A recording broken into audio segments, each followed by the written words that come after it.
3 orang warga yang sedang mencari sarang burung walet menemukan senjata berlaras panjang dan puluhan amunisi di dalam goa di Gunung Lakawan di Kecamatan Anggaraja, Kabupaten Nrekang.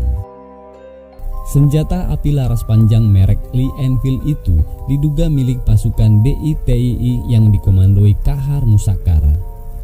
Dugaan senjata milik gerombolan DITII bisa jadi benar bila mendengar cerita Letnan Jenderal TB Silalahi yang ikut melakukan operasi penumpasan DITII di Nrekang tahun 1963 hingga 1965.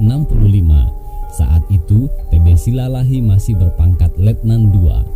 TB Silalahi mengatakan saat ia dan pasukannya melintasi daerah Bambapuang, satu panser milik TNI ditembaki gerombolan. Truk panser itu jatuh ke bawah.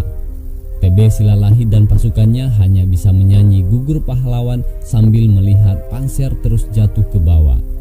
TB Silalahi menceritakan pengalamannya itu saat ia mendampingi mantan Presiden SBY tahun 2014 lalu saat berkunjung ke Nrekang.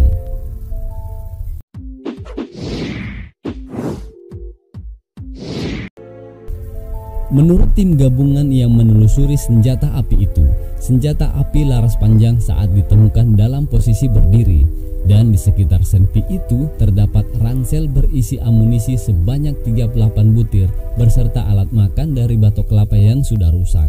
Senjata api itu pun dalam kondisi rusak atau berkarat, sedangkan amunisi masih dalam keadaan baik atau masih aktif. Senjata api beserta amunisinya kini diamankan di Mapolres Nrekang.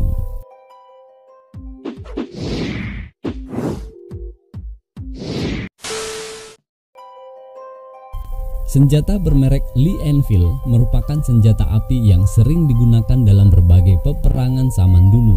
Lee Enfield merupakan senapan buatan Inggris yang pertama kali diproduksi pada tahun 1895 dan masih banyak digunakan sampai sekarang.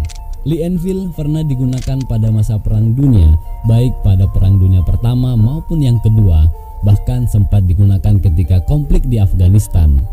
Namanya Lee Enfield diambil dari nama desainernya, yakni James Faris Lee dan RSAF Enfield.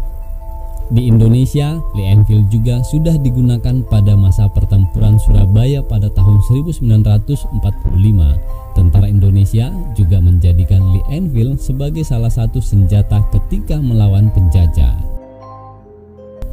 Sekian dulu cerita saya kali ini. Dukung terus channel Ahmad Dahlan Project. Salam.